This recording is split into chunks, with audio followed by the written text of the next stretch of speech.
Hello and welcome to this edition of TORC Talk featuring Shaun Stephens-Whale. A TORC Talk is when we dive in and tease out some of the habits of the best athletes in the sport of OCR, specifically those who make up the obstacle racing collaboration, aka TORC. Shaun Stephens-Whale is one of the founding 15 members of TORC and has a pedigree as a mountain runner and tower runner. So in this episode, you'll learn how his propensity to lean toward mountain running and larger distances led him to almost immediate results in obstacle course racing, including a top 20 finish in Tahoe in his second race ever. So he'll tell you some of his favorite workouts that has helped develop his fitness to a level that he has been able to compete at. And he'll also tell you some stories about how to fight off an adolescent bear if you come across that in the woods. To catch all the updates from TORC Talks, please hit the subscribe button, hit that little bell notification right next to it as we continue to bring you these interviews with some of the best athletes in the sport. So this is a great episode. Let's get into it. Shaun Stephens-Whale. Tell us a little bit about yourself. Like, where do you live right now? Yeah, so I'm on the west coast of Canada, pretty close to Vancouver, in a place called Squamish. I think for those who know about Squamish, it's better known as a rock climbing mecca. It's pretty amazing, all the people that are out here. It's a really strong community of sort of diverse outdoors people. A lot of climbers, a lot of guys who are into like skiing, snowboarding, of course, with Whistler just around the corner. Mm-hmm. And then just the running scene, though, has actually really picked up here over the last few years. We got like a really good group of guys, probably like 10, 15 guys here who are just like hammering it out. Like a lot of the guys here aren't even working. They're just sort of training full time, trying to live the life. And yeah, it's been really great living here. And is it like an outdoor destination? Because you grew up relatively close to there as well, right? Yeah, I grew up on the coast, which is just like 50K away from here. It's also very close to Vancouver. And I mean, I always knew about Squamish. When I was in school, I was always thinking like, after I graduate, Squamish is where I want to be. And yeah, me and my buddy sort of made a plan when I was studying at Victoria to come over here after I graduated. And we were both going to come over here. We were both going to buy vans, live in our vans, and just train for obstacle course racing. So. And what happened? Did you buy the van? Yeah, well, my buddy ended up buying an RV and did it, and I ended up moving back with my parents and so, yeah, it worked for one of us, and it took me a couple extra years to get here, but I made it. You're there. So, and is it when I think of a place like that, is it heavy like transplants from all over, like specifically BC, or is it from all over the country, or the like transplants from the United States who come up there? Like, is it a destination people come like to rock climb, to ski, to snowboard, to so are there people who are like from there, or is it everybody there kind of has like the same interest? I think it's kind of like a mix. Being in the outdoor scene, I would say there's two areas of Squamish. Like you got the people who were born here and don't necessarily appreciate what Squamish is and has to offer, and then you have the people who have moved here. For instance, like both my roommates, one of them's from England and the other one is from the States. And so, I mean, that's pretty typical of people in Squamish. You have all the Aussies that come to Whistler as lift. So you got a lot of people from down under there. But it's a really good mix here. Yeah. But everyone is super enthusiastic. Right. Like, can you run into anybody and instantly just assume that they're doing something outdoorsy? It's pretty amazing, honestly. Like, you feel like you have to step up your game when you're here, because like walk into a random bike shop and there'll be like a guy at the counter who's like on the World Cup for downhill, and then like a guy in the back who like rock climbs or boulders professionally, and it's like they're just guys in Squamish or girls in Squamish, and I mean there's just so many of them. And so where I live, it's extremely urban. I'm in Philadelphia, and it's like not necessarily outdoorsy in any way. And for the past couple of years, I was just like, man, if I could just be somewhere, like if I could be in Colorado or wherever where there was like-minded people around, like I feel like it would make me step my game up and really kind of commit to it, or just be around and like learn a lot more. And was that the case for you? Like when you moved to Squamish, did your game elevate? Well, that was the idea. No, The execution, like, how did it do? Yeah, no, like a couple of my buddies who lived here when I first moved, they were super hardcore, like ski mountaineers. They do tons and tons of vertical a week. Like their average week is like 7,000 meters, which is like 20,000 feet. Jeez. Like a typical week for them. And so on skis? A lot on skis, some on foot as well. They're mixed train athletes, but it was really motivating seeing what they were up to. And I was like, man, I just want to be doing that, because you can't help but get super fit doing that stuff. So that was the idea when I moved here. I've dealt a lot with injuries in my career, and it's kind of pushed itself into Squamish as well. I'm trying to be smart with it, but lately I've been injury free, which has been good, and just gotta be a bit smarter with my training. But it's super easy to train when you have like 4 or 5 guys who you can text at any time and be like, hey, you want to go for a 2-hour run today? You want to do a tempo? And they're all like around your pace, and so you can kind of trust them to do what you want to do. And I mean, that makes total sense, just to have that like grouping of people. And like we had talked about, like that's kind of why people are there in the first place. And you didn't go there to start your athletic career, right? So like, tell us what the like genesis of like getting to Squamish was, like what you were doing beforehand, and like what made you decide to like go there, and like with the outcome of like stepping up and being full-time like OCR. Yeah, this is kind of a long story, but I mean, I've been running most of my life. I've always sort of identified as a runner. Really, since I was like 11, 12 years old, I've kept a training log. I've got like diaries. Do you have them still? Sorry? Do you still have the training logs? Yeah, they're in my parents' home right now. But, that'd be awesome. Do you look at them? Yeah, they're pretty great. But seriously, like even since that age, like I would put off like parties or something if I had a training run that day. So I took it really serious from a young age. And then I went to school. So I went to UBC first, and I was a varsity athlete there, ran with the Thunderbirds. And so I had 4 years of running there and really loved the team atmosphere. I wasn't a great track runner. And I mean, even when I was there, I sort of gravitated towards like the more uphill terrain. So either mountain running or tower running.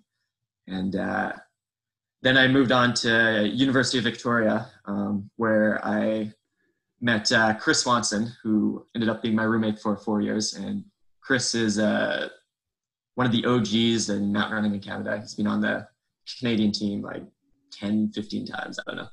Anyways, it was great living with him because we were very like-minded and both very focused. And so both sort of had the same goals of, become the best mountain runners we could.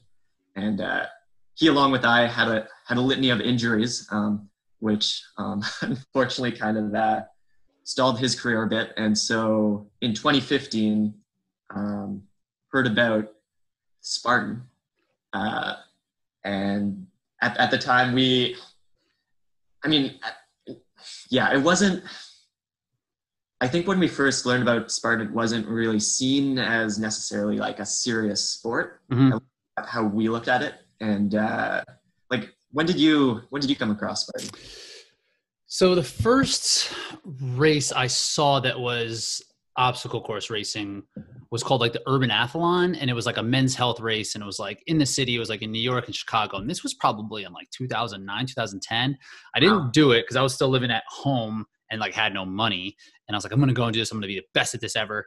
And then and then Spartan kind of popped up on the radar, and because I started like looking into all these things like Warrior Dash and Spartan and everything like that. And I didn't do a race until 2013. And kind of thought the same thing. But how did you hear of it? Like just how anybody else hears of it? Just like people doing it? Yeah, I actually heard it. I was like doing a couple races that fall, and I was talking to a buddy of mine, Gary Robbins, who is sort of a race director in Vancouver, very well known. But he he knew the director of the Spartan event. He's like, hey, you should give the Sun Peaks race a go. And so I was like, might as well. I mean, nothing to lose. Went up there, did pretty well, and ended up going to the World Championships the very next weekend. Tell us more about that first race. How did you do? Like, what did you win? So the Sun Peaks race, I mean, I'm going to like prefix this with the fact that the Sun Peaks race is very much a mountain runner's course. The carries are very light. It was a beast distance. So we're talking 21K with well over 1,000 meters of climbing. Uh-huh. So I think I ended up winning by about 15 minutes. You won by 15 minutes. Over Austin. Do you know Austin? Austin Azar? Yeah. You beat him by 15 minutes? I think it was around there. Yeah, I'm not exactly sure of the time, but... Okay, so you're like, all right. Well, and if anyone's going to be prepared, like I've found that the people who do have the easiest transition are those who are familiar with like trail, but it's hard for like younger people to really have that type of background. But you were dead set on that. It seemed like even from when you were at university of like, that's what you wanted to do is like be that way and train that way. So it makes sense that you're able to do it. Did you get all the obstacles? Yeah, I actually, so I hit the spear, which was surprising. I'd never thrown a spear before, and I was like, that was easy. Little did I know, like, my spear throw percentage is, like, under 50, but beginner's luck, I guess. Yeah. The only one I didn't get was this, there was a sled pull, and it was, like, there was, like, deep mud right at the top of the course, and I just couldn't get the sled moving. Did they make you burpee that one? Sorry? You had to do burpees for that? No, I had to do burpees for that one, yeah. But those are the only burpees I did on the course. Everything else was super light. And so I was like, after the race, I looked up who Austin was, and I realized like he finished in top 15 or 20 at the World Championships the previous year. And so yeah, I contacted the rep with Spartan, and they got me accommodation down in town. What? Yeah. Are you serious? Ended up rooming with Jonathan Elvin, actually. Nah, really? Wait, so 2015, was that the first year at Tahoe? I think so, yes. Yeah. Because I think 14 was, because Albin would have won the year before, right? I think so, yeah. So you're just like rooming with this guy, like, yeah, I won last year, and you're like, oh, well, I'm going to win this year. It was so funny. I feel like I was so like jaded going into it because I did have, like I was talking to Chris before I went down, and we were talking about like, oh, this is gonna be hilarious. Like whatever the prize money is, like, oh, we're gonna get it for sure. Yeah. Did you were like, I beat this guy. I looked into him, as you should. Like I would do the same thing. Yeah. I would do that on the track all the time. If I'm like near somebody, like, oh my God, this guy's like actually like a 8:45 steeple guy. I lost him by like 3 seconds early in years. That means I'm going to be like an 8:50. Exactly. Like, yeah. So like, so yeah, you looked at him, you're like, all right, well, I smashed him by 15 minutes. He was top 15 in the world. I'm going to at least get top 3. You'd think, yeah. So I kind of made these kind of baseless claims about how I do. And yeah, it was actually funny because I was talking to Jonathan prior to the race, and we didn't really talk that much. But I was like, hey, who do you think would be the best in the world at obstacle course racing if anyone could do it? Because at the time I was like, oh man, the people in obstacle course racing are not like the best guys who could be racing. Like there's guys that they're, I don't know if they're Kenyan or whatever that, you know, could do better. But just on reflection, I just feel like that was really stupid of me. Was he like me? Like I am the best and that would be at this if anybody could do it. What did he say to you? Well, in essence, that's what he did say actually. And did he? It's a good answer. I was like, I don't know. But I mean, if I'm being completely honest, I literally think Jonathan Elvin, anyone in the world could line up to race, and I think he would win. But I know what you mean. Like you could say, like, okay, if Galen Rupp did some pull-ups, you know, ran on some trails, yeah, like his capacity to do work, you would think would translate over to obstacle course racing. Just the way that, you know, guys like myself or like Nick Riker on the team, like guys or Nick Masick who have like this big capacity to do work, but not necessarily the work that needs to be done. Yeah. You would think there are people who would be able to do better. Like you said, the Kenyans, Ethiopians, like, yeah, have them carry some rocks for a while and see how it goes. But totally, it doesn't really seem to always work out that way. No, I mean, like you look at a guy like Max King, who, like, he's a really strong guy, and man, he is like an amazingly well-rounded athlete, like world mountain running champion, like 8:30 steeple guy, like 2:14 marathoner. Like he's got crazy range, and I mean, he stepped up in some of the Spartan races, and I don't think he's done that well. He's done about as well as he would in mountain running, you know, like he doesn't do better, you know, he's not dominating, because if he was, because you would think for someone like him who has, if he had the ability to come in and win Spartan, the money in Spartan is probably as good as mountain running. Oh, right? It's way better. It's better, right? So like, it can't come down to a money thing for someone like him. Because if he was going to dominate, he would be here. Absolutely. Yeah. So you talk shit to Albin. And he doesn't win that year. Killian wins, right? That's right. Yeah. How did you do? Well, a lot worse than I thought I'd do, but on reflection, actually not that bad.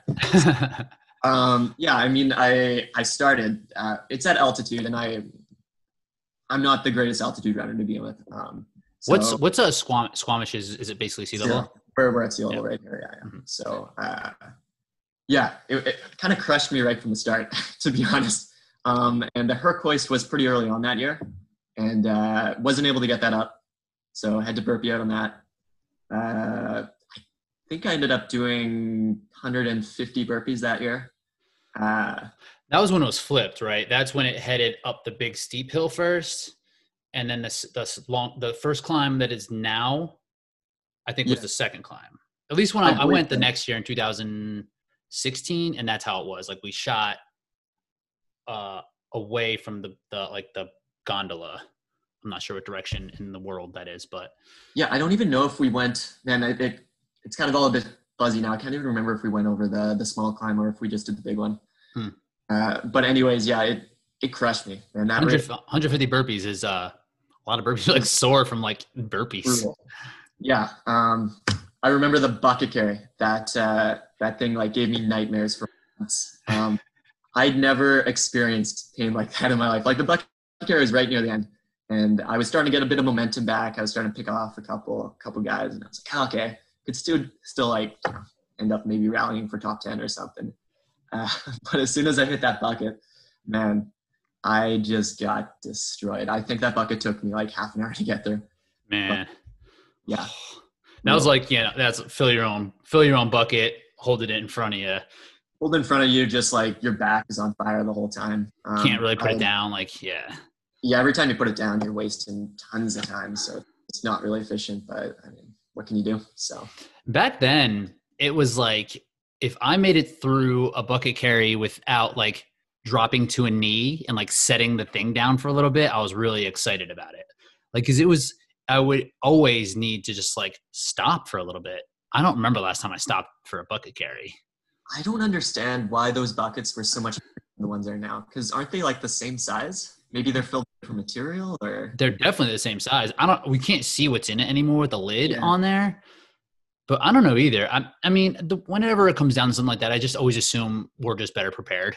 You know, like that first year or two when I was at it, it was just still like run a little bit, lift a little bit of weight, but like, you know, it was like what I was training for, but not like to be the best possible version of myself in obstacle course racing. Yeah. So I just don't think I just probably didn't want to do it in training. I was like, this is stupid. I'm not going to do it in training. But now it's like, I'll do the stupid stuff for training. For sure. Yeah. So what place did you end up? I ended up 18th that year. Oh, okay. So I was able to sneak into the top 20, which isn't terrible. Yeah, on reflection. Did Austin Azar beat you? You know what? I think he did. Yeah. Yeah. He's really good at that course. He's been like top 10 a couple times since then. Austin's such a beast. Yeah. I mean, yeah, he's an amazing athlete. Yeah. So after that, were you all in? Were you like, okay, like this is what I want to do? Cause I mean that, like, it sounds like the first race was maybe not the best representation, but Tahoe is also an extreme version of a Spartan race typically, or at least it used to be. Is like, all right, you're going to come here. It's going to be longer than most races, and it's going to be the most unfair that we could possibly make it. And it's still kind of that way. But yeah, what was that like for you then? Because were you training just for mountains? Because you had a stint there where you were doing specifically tower stuff too, right? Like what were you doing that year in 2015 Yeah. before that first Spartan race? Yeah, I was actually in pretty good mountain running shape. I didn't go to the World Championships that year, but I was in pretty good shape going into September, and so I kind of went on a spree of races. I think I did like 6 races in 6 weekends, and so it got pretty crazy. But yeah, I do feel like with the Spartan races, I think at least in most courses, having like a strong running or aerobic base is probably like the most important thing, assuming you have all the other characteristics already. Mm-hmm. And so I do feel like, I mean, 18th is still my best finish at the World Championships. So like, despite the fact that I had no idea, what I was doing really, the fact that, mountain running wise, I was aerobically fit, I think like enabled me to do that well. Yeah, no, I agree. Yeah, it's funny how that has worked out over the years. Like my first year was the next year, 2016, like I said, and I think I was like 34th, and I got murdered. I like missed a bunch of stuff. I probably did close to 100.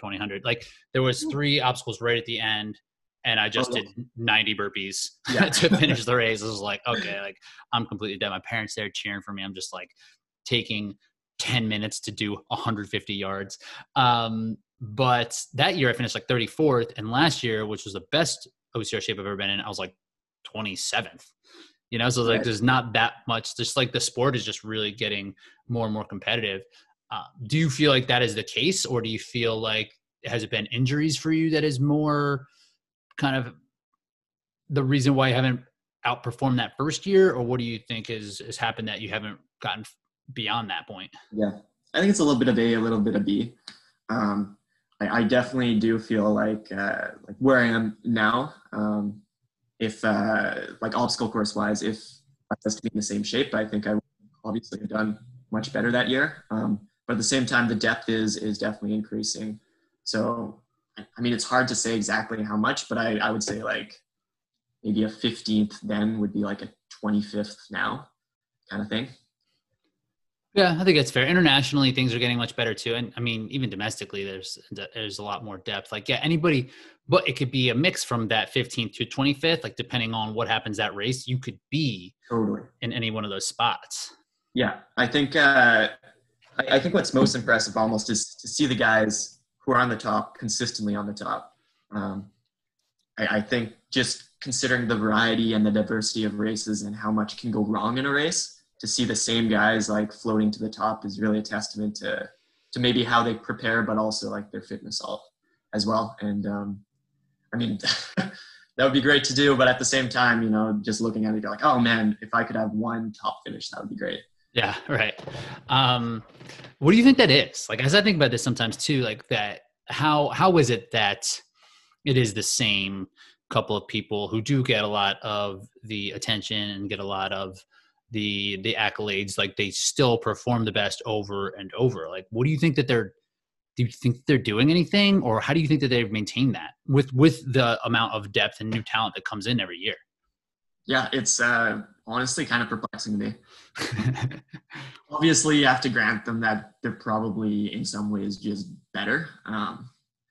But obviously, I don't like that answer. I'm like, no. Yeah, no, and I don't really either, because like both of us, like, we definitely want to be at that level, and you can't be thinking like that.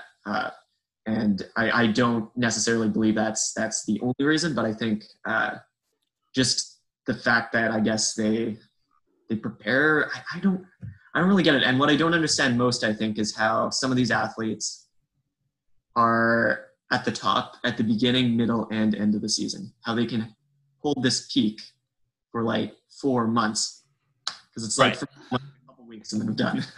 Yeah, it's like how is their base level of fitness better than my peak level of fitness? Yeah, I think that's the most perplexing part for me.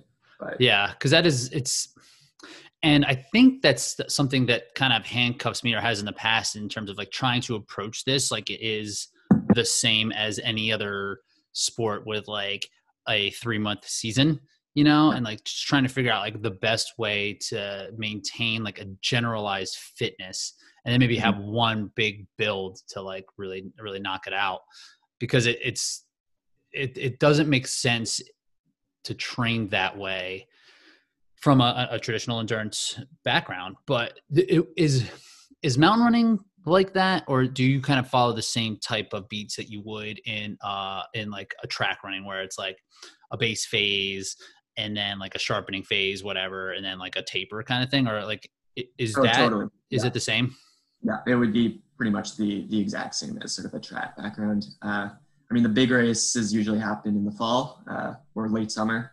And so typically you'd have like a spring build for a peak, maybe in like April, May even, which is usually like for us in Canada, like the Canadian Mountain Running Championships. Then you'd have a couple weeks off and then you'd kind of just build for September. And, yeah. Have you found that challenging in terms of obstacle course racing? Like, do you fight the idea of like trying to be in shape all the time, or like how have you changed your training at all? Have you changed it much, or like what's that look like? Yeah, I think trying to do both at a high level is very hard because with obstacle course racing you do need a bit of upper body strength, which is completely useless for mountain running pretty much. Like you want to be as light as possible. I definitely prefer having sort of the all-around fitness. It's nice to have a bit of upper body strength just to do other stuff with as well. So I think in the last few years, I've definitely leaned more towards obstacle course racing than mountain running. I've kind of used mountain running as a tool to get fit for obstacle course racing. So just like the workouts in the gym I do, mountain running kind of provides sort of this carrot to get fit for the running aspect of obstacle course racing. And I feel like that's kind of worked for me pretty well. So how do you know when you're fit for OCR then?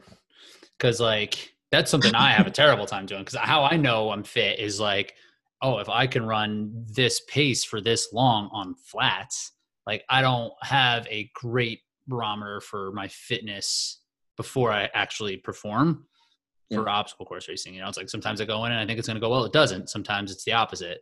You know, right. What have you found? Do you know when you're fit for OCR? Oh, not really. I mean, my barometer for if I'm fit for OCR is if I'm fit for running. So if I feel like I'm in good running shape, I'm going to assume I'm in good OCR shape. The idea, at least for me, is the running is kind of the primary tool, and then I use the weight training, the ninja stuff to work on sort of my grip and obstacle proficiencies, as well as like just the strength with the carries. And I feel like all that is helpful, but it is all based around the run, for me at least. And I don't know if that's necessarily the best method, but that's the one I've been using at least. And I think that makes the most sense, especially where the sport is now, because the proficiency of the obstacles or of the carries, they're not necessarily the things that are separating the podium finishers from the people who are getting 20th. It's kind of turned back into a fitness competition. You know, in the beginning, you know, there's definitely like an element of grit or just like who was strong enough to handle some of the obstacles or who had good grip strength.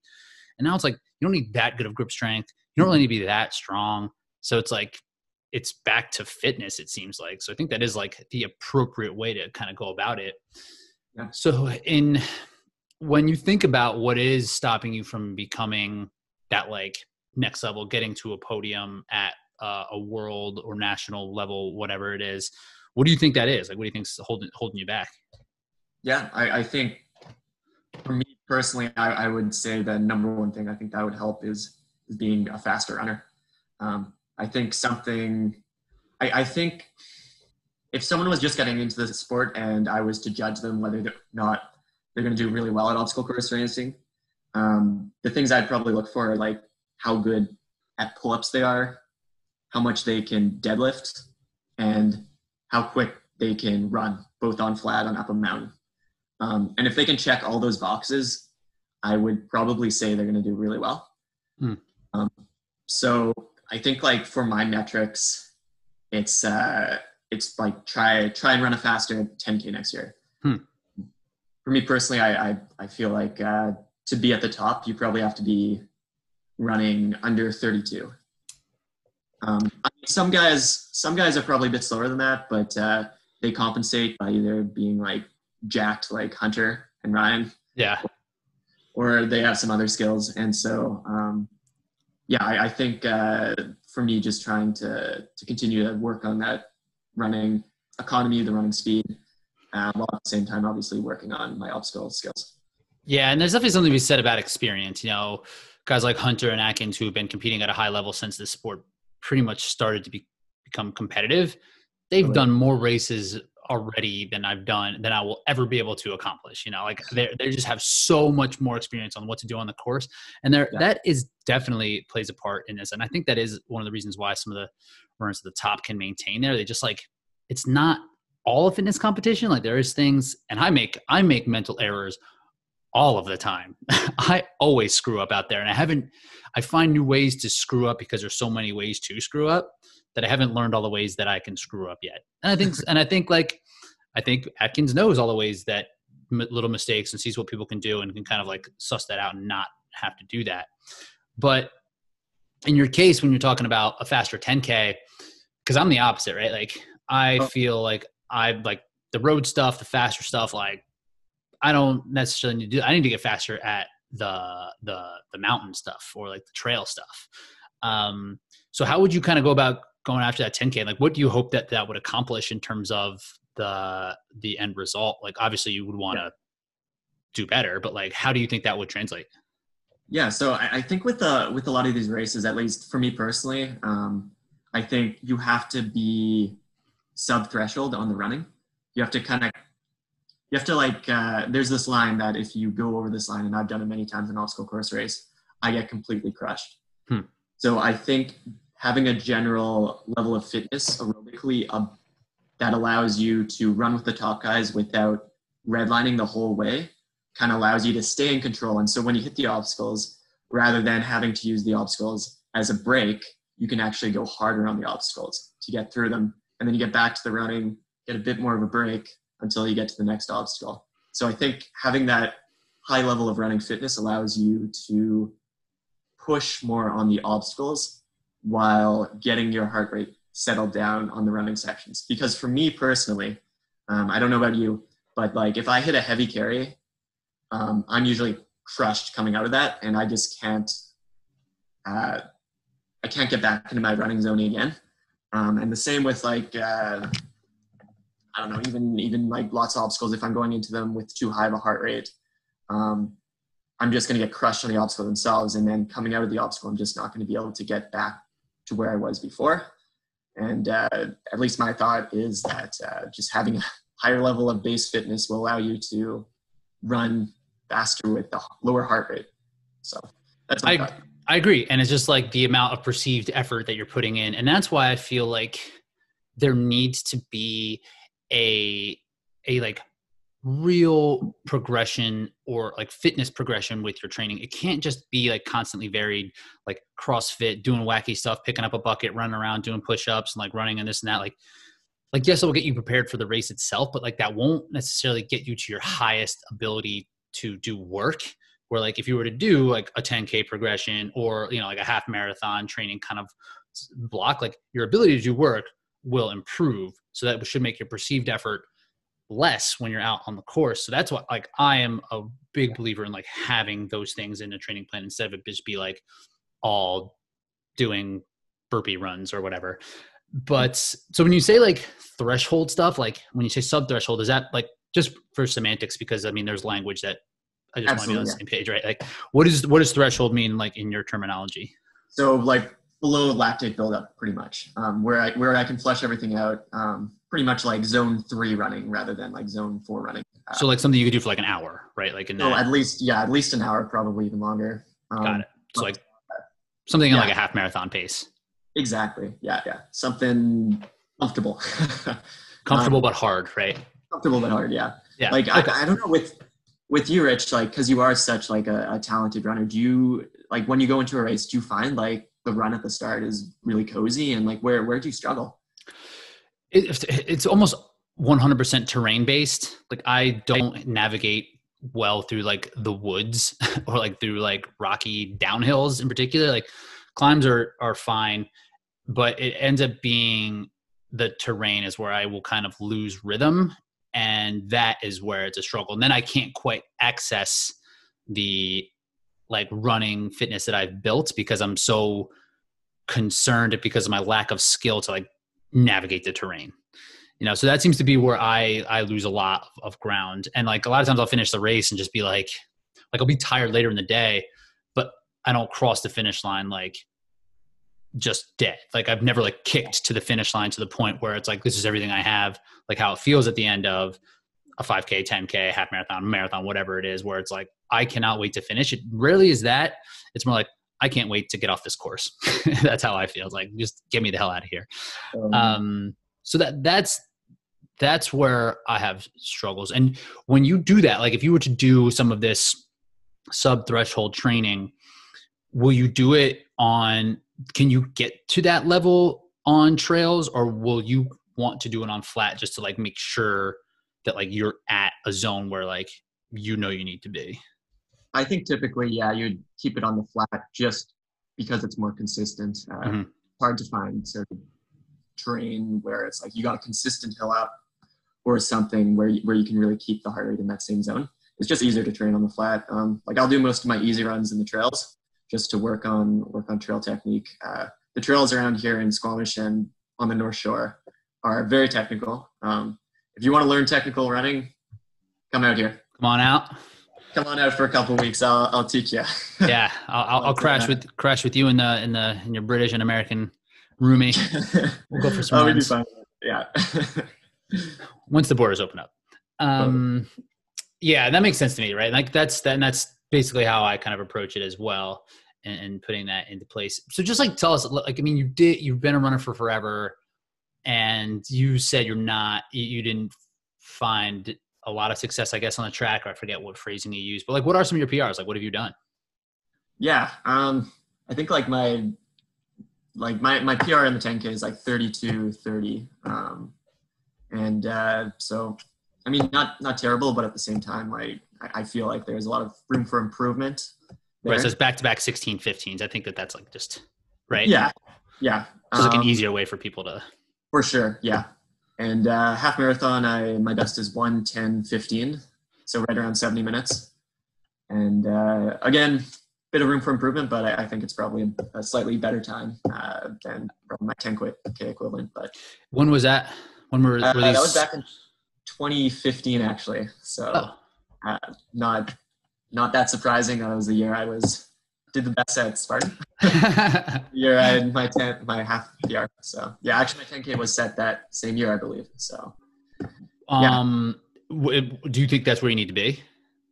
I think that's at least where I need to be. Yeah. And I mean, admittingly, I'm like 10 pounds heavier now than I was back then, just with the weight I put on with the obstacle course training. Mm-hmm. I don't really want to lose that. So obviously I need to just be fitter now than I was then in order to run at the same time. But at the same time, I don't think that's a crazy stretch. So yeah, I think I'd lose there. I don't think so either. And I think that is, it's just a matter of fitness, right? And just as long as it's muscle, like you can train your muscle for endurance, right? It just takes that type of time. How big are you? 150.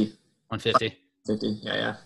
And I mean, that's probably where you need to be, right? Like I don't see many people out there that's much smaller than that. No, I think at least I think you need to be at least like around 150, like maybe you could get into the mid 140s, but just to do the carries and like the Herc hoist, and I feel like a Herc hoist weighs like 140. And that double sandbag.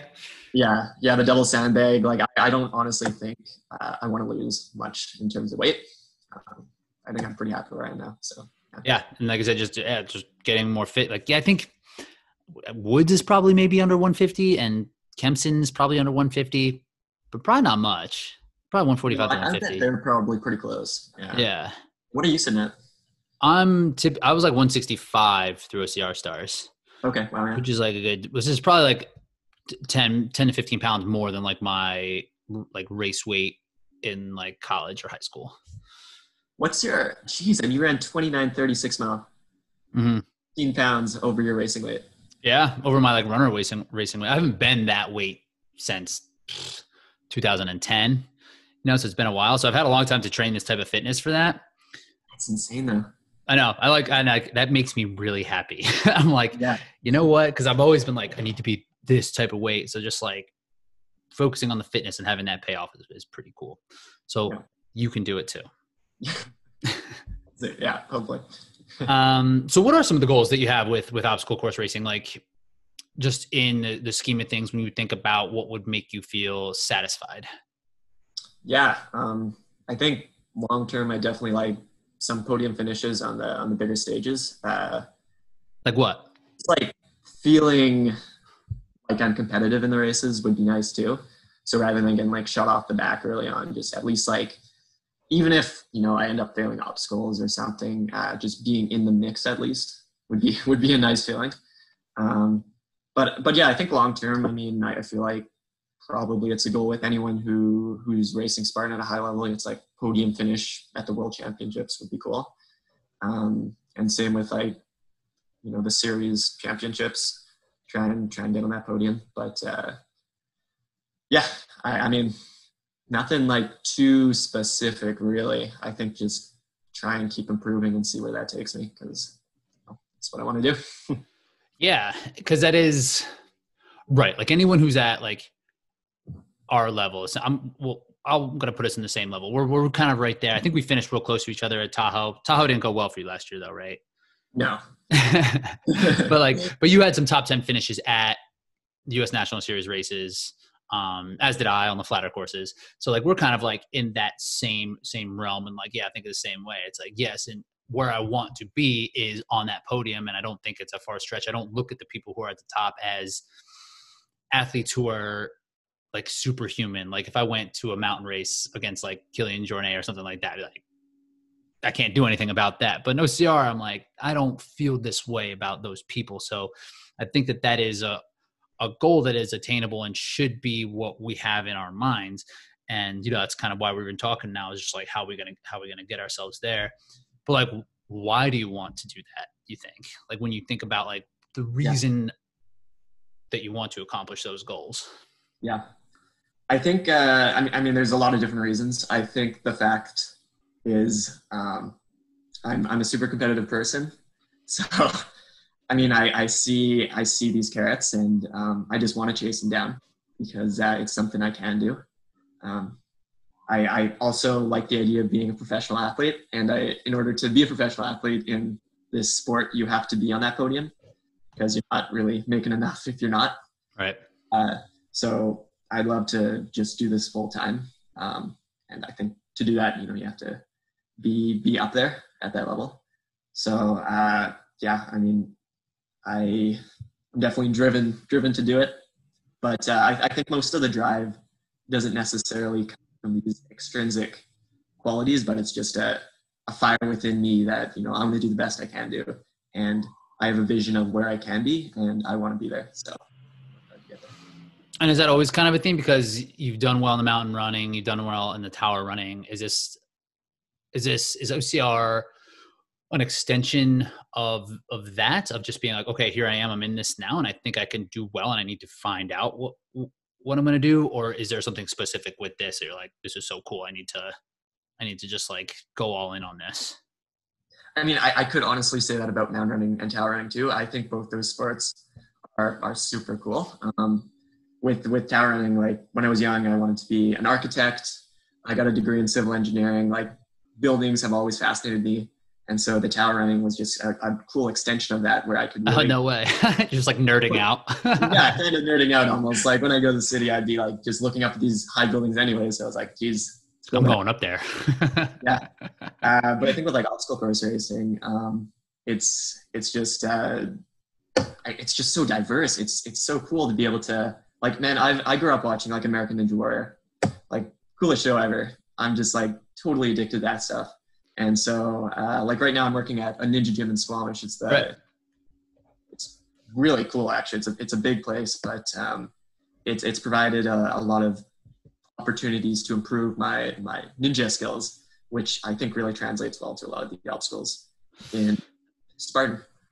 So, you know, that's just like one aspect of this Spartan. Like I can, you know, enhance my ninja's abilities. I can enhance my running abilities, my strength abilities. Like these are all these different assets which I really value, and I can kind of bring them all and mesh them together into this cool new sport.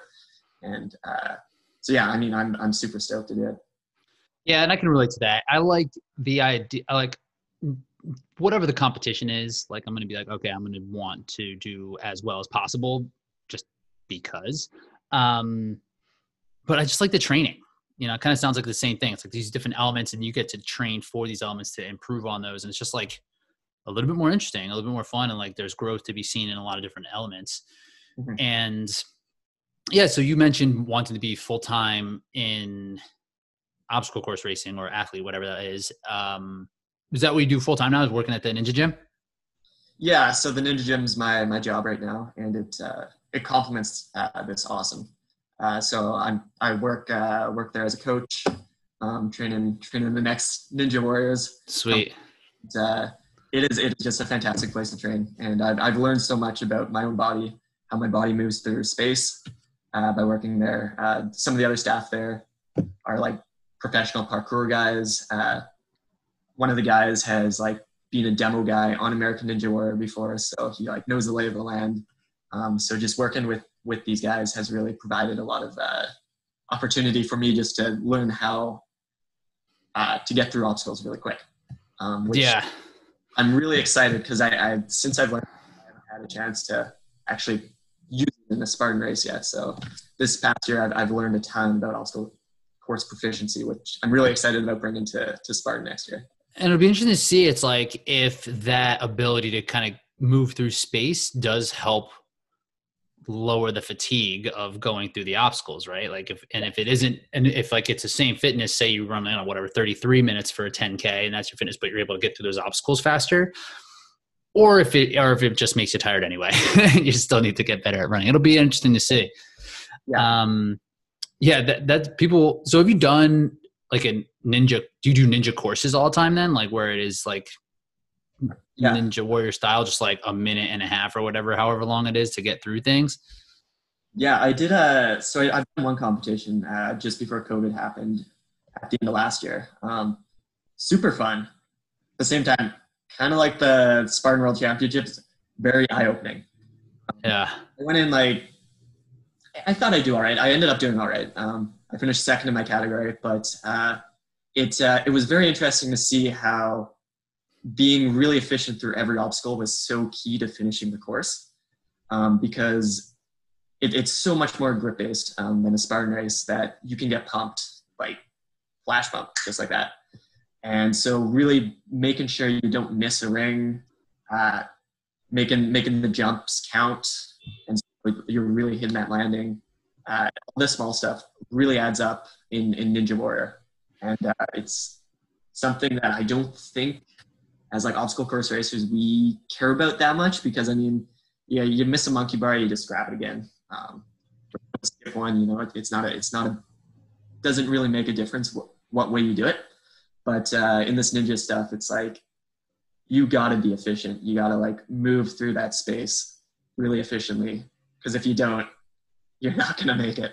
Yeah, I can't imagine, because people say that to me sometimes who just don't really know, who like just know what a Spartan race is or sees whatever I post on Instagram. It's like, you should do Ninja Warrior. It's like, I need like 10 minutes of running to recover from my hands and grip before I can do something else like that. That is just like a literal sprint. Like I need a marathon when it comes to obstacle racing, not like a 100-meter dash. So I can't imagine how yeah, like even just missing one ring, it's like, well, that's it, because I don't have the capacity to do any more than that. Yeah.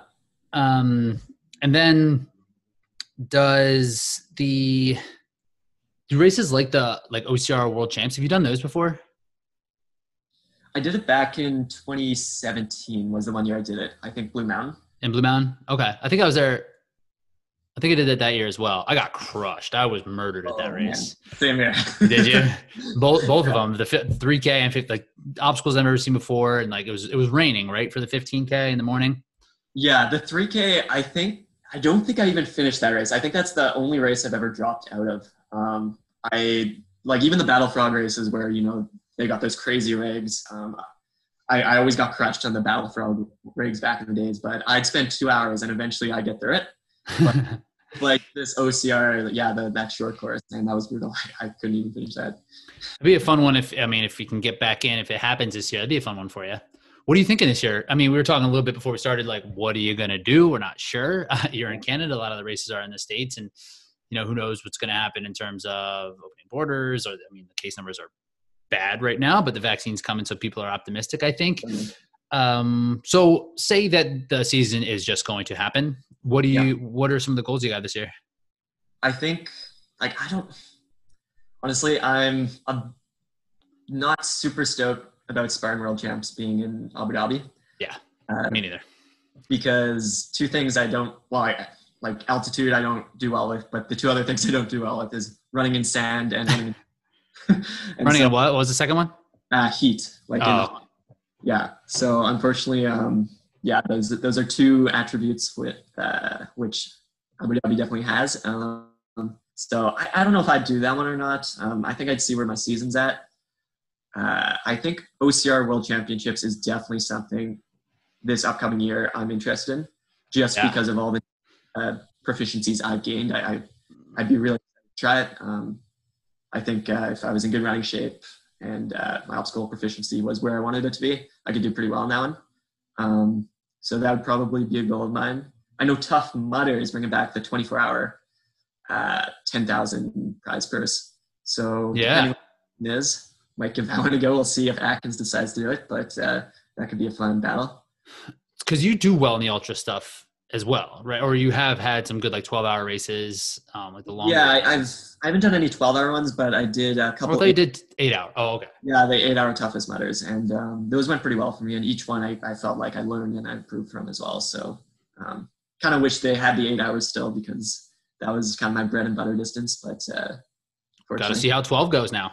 Yeah, exactly. Yeah, because they brought back those as well. Those are still those are happening again. Okay, are they bringing prize money back with those too, or? I'm not sure, because they paid out like good money. That like when you were doing the 8-hour ones, that was what, 2018 then? 2018, yeah. Did it take them forever to pay you? Oh, it took me like 9 months to get. Yeah. I did like the toughest series. No, tougher. Tougher was like they're paying out like way too much money. It was like $500 for any event, and there would be like nobody would show up to these events. And they were paying out like $2,500 for like regional races, and same thing, like nobody would really come out. Yeah. So they paid me like in 2 different increments, and it was like at the end of the year. It was like one was in December, and then one was in January. So it definitely had something to do with like the fiscal year. And it's like they just got themselves underwater. And I was like, this is not a great idea. But I don't know if Spartans running the show now, so maybe they will. I haven't heard if they have money involved with it. Yeah, that would be great if they brought that back. But it's kind of like the same thing with Battle Frog, right? Like, I mean, I got into Battle Frog the year they went bankrupt. And the prizing they had, like, crazy, like 3,000 for first, or like something like that, like 2 and 15. And it was crazy because they had like 30 or 40 races across the States. So, I mean, that's a lot of money they're dishing out. It's a good way to lose a lot of money. It is a good way to lose a lot of money. It's a good way for Atkins to gain a lot of money. Yeah, right. That's what it's with OCR. Sometimes it's just like when people complain about the money in OCR, I'm just like, you got to be kidding me. Like, you can't make this money anywhere else. No. I like, it makes me, I'm like, yo, we don't want them to take away this money. Like, I can't make a dime road running. Maybe I can make $100 here or there, but like any real money to be made, like I can't make $500 at any road race, you know? Yeah. Road running, especially, very competitive. Yeah. It's crazy. I mean, obviously there's big money in the marathon if you're at that level, but it's cool that Spartan is sort of dishing out like they are, though. And I 100% agree. I think it's great that, you know, we can have any sort of financial assistance through prizing. And I hope they keep it up. Totally. So just talk a little bit about, I mean, we're here, we're talking about TORC, we're talking about the obstacle course racing. collaboration. So what are some of the goals you have with this? Like, what are you most excited about with TORC? Man, I'm excited to continue what we were doing during OCR Stars, just like talking about training and, getting good workouts in and getting fit for next year. It was great. That was really fun. Yeah. It was really fun just to have like people to kind of bounce things off of. And like, I wonder if everyone else, we definitely had the best experience with it, like having a group of people like doing the same stuff and being able to correspond that way. But yeah, I think it's gonna be really fun, especially if people have like the same goals and the things we're going to be like working on for sure. Yeah. I think next year, like once we have an established race schedule and we're all like, oh, we're all training for whatever, like the Seattle race or whatever US series races there are. It's like, we'll be on the same, exactly, doing the same goals. And so we'll be doing the same training. And I mean, it was just really fun, like talking to you guys about, how to get through the obstacles efficiently, how to train best for the obstacles. And like those weekly meetups, I think really, really helped all of us sort of step our game up, because we had like 4 in the top 10, which, I mean, pretty legit. Yeah, it seemed to work. I mean, everyone's a good athlete in their own right, but everyone came and it helped with buy-in too, I think. Like we took it serious. We took it really, like we went after the thing. Every one of us did. So, and I think we helped push each other forward because we saw that everyone else cared a lot. And I think that's what's going to help during the regular season as well. Not that we wouldn't, but it is reaffirming, especially when we're solo a lot, when it's not a lot of obstacle course racers, at least in my world, that it's like, am I taking this too serious? Am I spending too much time doing this? But like being around other athletes like yourself and, like I said, Nick Reichert, Mark Audet, who are dead serious about this stuff, it really helps. And it's like, oh, maybe I need to be more serious, build it up even more. Cool, man. So you just last thing, you mentioned earlier that injuries have been a thing that have really kind of hindered some of the progress long-term. What are you doing differently? What have you been in like terms of like training more smart for events? Yeah, I think like when you become a runner, you don't think like, you think, okay, I got to train more, I gotta sleep more, I gotta eat better.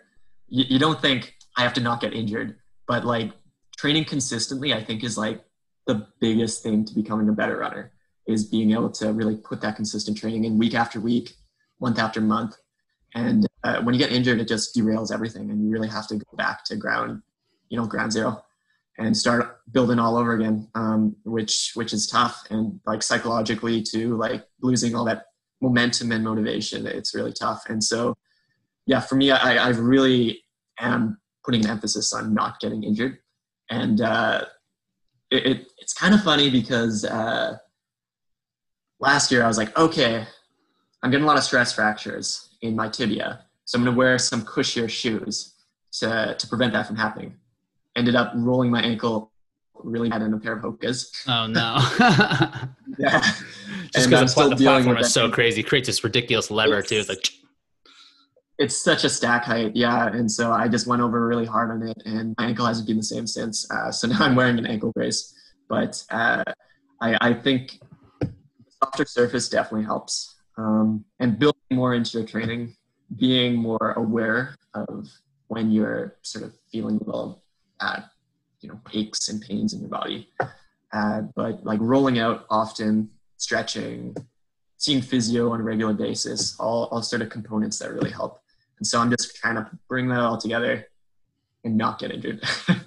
Is that what you would do in the past? Just maybe not listen to like those little signals that would pop up and just be like, this is, especially with stress fractures, you're just like, this hurts a little bit, but not that bad. And then it hurts really bad. Yeah, I've had a number of stress fractures. After the first stress fracture, I kept running for like 3 or 4 weeks. I was in university at the time. I felt like I was invincible. It's like, I can run through this. There's also pressure in those circumstances. At least I can speak for my coach, and it was hard to bring issues to him because he'd be like, well, are you being a pussy or are you actually hurt? It's like, I actually don't know. I'm not sure.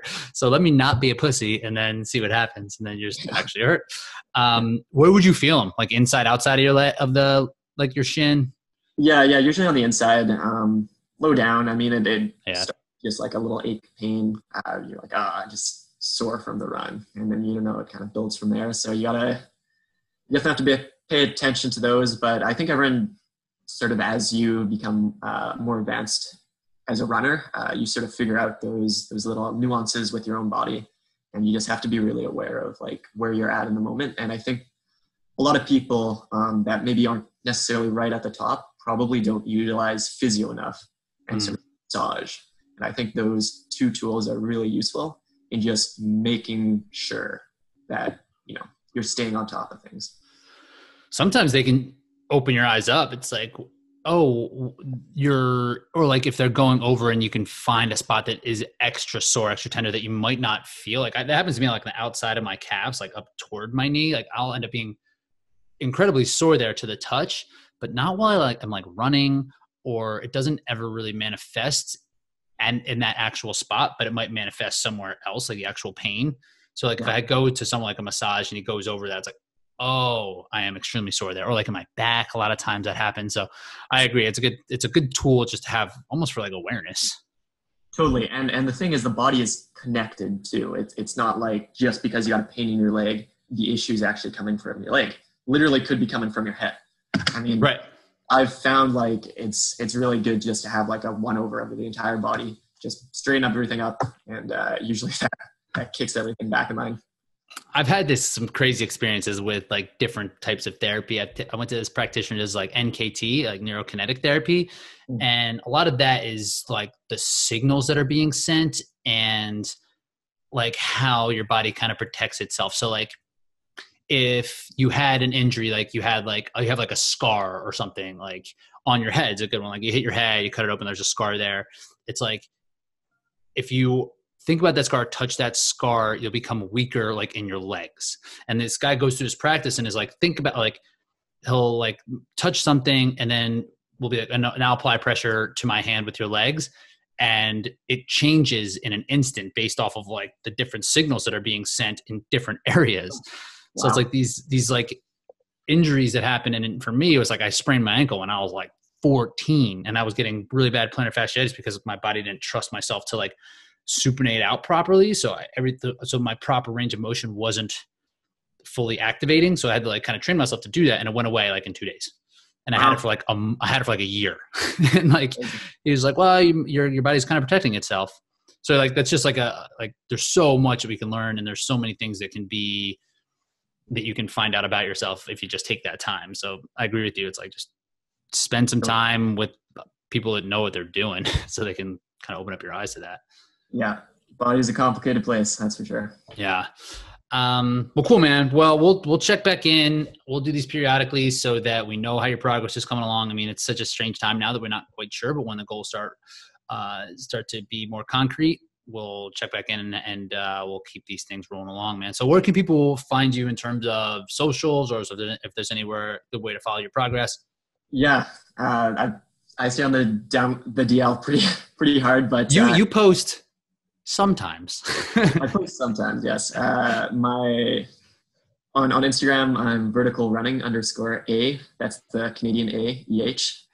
I do have a YouTube channel, Shaun SW, that you can search up, and hoping to post some videos eventually on there too. You got the bear fight on there, right? I got one of the bear fights, not the cool one, but the other one. So the less cool.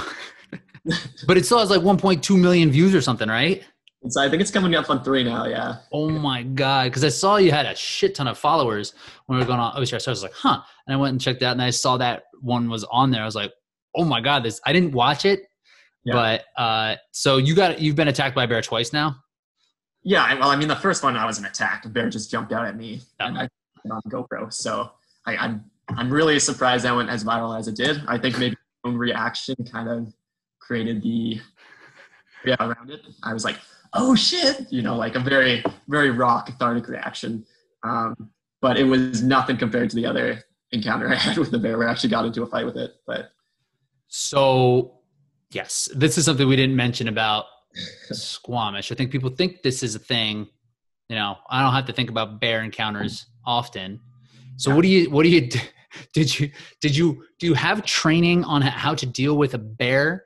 Yes. And did it did you use it, or did it come back to that raw animalistic response like you had for the first time? Like, what happened? Yeah, well, I think I got to start saying like black bears, typically no problem with them. I've encountered many before. Like I've encountered a bunch this year. Usually when you see a black bear, it's doing its own thing. You're doing your own thing. You just act in the same place at the same time. Like the trails here too, they are quite popular. And so if you are running in Squamish, like I would not worry at all about animals. Right. I don't carry any sort of protection myself, at least in black bear country. If I was in grizzly bear country, yeah, I'd be carrying like some mace or bear spray for sure. Where is that? Is that like just more off the beaten path? Or is it more north? It's more north. And so grizzly bears typically don't have territory in Squamish. Once in a while you'll see one coming in, but it's pretty rare. And so typically you don't have to worry about grizzlies around here. Anyways, yeah, going back to the bear encounter I had, I was just like running, easy up a trail, heard something behind me, looked back. There's a bear. It's walking up the trail towards me. I'm like, oh shit. Obviously a bit shocked, but not like super scared or anything. So I was like, all right, I'm just going to beeline it into the bush, get out of its way, because it's obviously just traveling up the trail. We're accidentally on the same path. So I start running into the bush, and it veers into the bush behind me. And I'm like, oh, this is not good. And like, there's distance between you two at the time? Like, there's a bit of distance. I mean, we were talking maybe like 5 to 10 meters. Not much distance. On me. Yeah. So it was, at that time, I kind of knew like, okay, something's going to happen here. So rather than probably what I should have done is turned around straight away and stood my ground, I kept running. And it kept gaining on me until it eventually got right behind me, and its paw came up and swatted my back and ripped my shorts and my underwear. Did you go down or were you up? It just ripped I was still running at the time. So it was behind me and it kind of clawed at me. And and then after that, I turned around to face it because I was like, okay, well, obviously now, I can't keep running. I'm fighting this bear. Gotta fight this bear. This fight. Yeah, you don't just throw swings at me. Now it's going down. No, shit's getting real. So yeah, turned around. Then I immediately trip over a stick because we're like just in like the woods. We're not even on trail right now. We're just like randomly in the woods. Like couldn't pick a worse spot for a bear to attack me. Like he has the upper ground. He has the upper hand in terms of terrain. Yeah. So turn around, trip on a stick, fall on my back. The bear actually jumps on top of me. And I'm like, oh man. So found a stick on the ground. I swatted in the face and it backs off, giving me enough time to get up. And so now we're like in this jousting match where it's like coming at me and I'm backing away from it. And it probably like went on for about 10 minutes. It felt like forever, but it kept jumping on trees, like this aggressive like pounce. Would jump on a tree as like a fake attack, and then I would throw a rock at it and it would back off for a second, and eventually I got to a major trail and was able to get away from it. But I mean, this went on like for quite some time. Like at one point, this bear was actually quite smart. It realized that I was trying to get, back into civilization on this trail. So it actually ran around me in the woods to get on the other side of me. And so it forced me back into the woods. Whoa. The outlet. I was like, oh, you're not doing that to me, bear. So by this point, like me and the bear, like I felt like we had a pretty intimate connection going on. Like I knew the bear and the bear knew me. And so I just kind of ran at the bear with a stick and it jumped back into the woods, allowing me to get by it. But I realized at some point that, the bear was bluffing to some extent. Like it wasn't like if it wanted to really kill me, it had its chance. Like we were obviously in some sort of battle, but I didn't feel as threatened as I did at the beginning. It almost became like the norm. And so I just kind of did what I could to get away from it. And upon like when you think about it, I mean, I bet it didn't take long for you to think about this. I thought about it right away. Like, what do you think the bear was doing? Since you know him so well, what was like Do you think it was just trying to defend territory? Or do you think it tried to scare you away and then like you didn't leave right away? You were just there? Or like, what do you think happened? I think it was an adolescent bear, and I think it was actually playing. Oh, you think he's playing? I think it might have been playing because I don't know what else it could have been done. Like obviously it was charging me, but I don't know. Maybe it was just that's its way of playing. I have no idea. But I feel like it really didn't seem like it was defending anything. It was just like, yeah, something to do. And I think once I probably broke a couple of its ribs and gave it a bloody nose, it probably was like, okay, this isn't fun anymore. Right. It's like, oh, I thought we were playing. Yeah. Yeah. It's just, I guess they're like the same as humans, like middle school kids. Those are the ones that, I don't want to mess with them. They'll be like the meanest, like, you never know what they're going to do. Totally, yeah. Middle school bears don't know how to play that well with humans. They don't know what they're doing. Yeah. Man, that is a crazy story. But and the other one, the YouTube one is just, you just saw one. Yeah, it just jumped out at me. I mean, there's no contact made. It was just my reaction, I think, that really got the views, but I'll take them. It's gotta. Do you worry about, you got to show Spartan and be like, you see all these freaking views? Yeah. Pay me. Invite me to the Spartan games.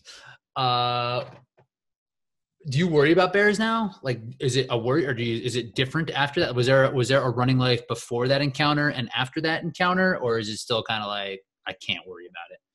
I think it would have been more traumatic if the event had have unfolded in like 10 seconds. But since it like lasted for 10 minutes, I became almost like accustomed to it. I was almost able to go through the trauma while it was happening. Yeah. So, I mean, I've seen lots of bears since and I've had no problem with them at all.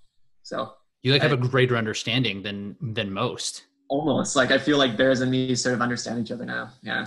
I wonder if there's a community of people who have been through this that you can speak with now. And you can talk about how well you understand bears with them because no one else knows. No. You're in a small community now. Yeah. Well, cool, man. We'll link to your IG and YouTube, all that, and the show notes and everything. But yeah, man, I appreciate you taking the time. I'm super excited that you are part of this team. I think it's going to be awesome. I mean, the athletes that we have and just how open everybody is and just how excited that it all is. I think it's going to be a really fun season once it starts to play out. Yeah, we have an awesome team, and it's great that you're spearheading this, and the time you're putting in is awesome. So I think we all really appreciate it. Thanks, man. Appreciate that. Cool. So we will be back with another one shortly, but yeah, I'll press stop and we'll stay on here, but that'll be all. So we're signing off. Yeah.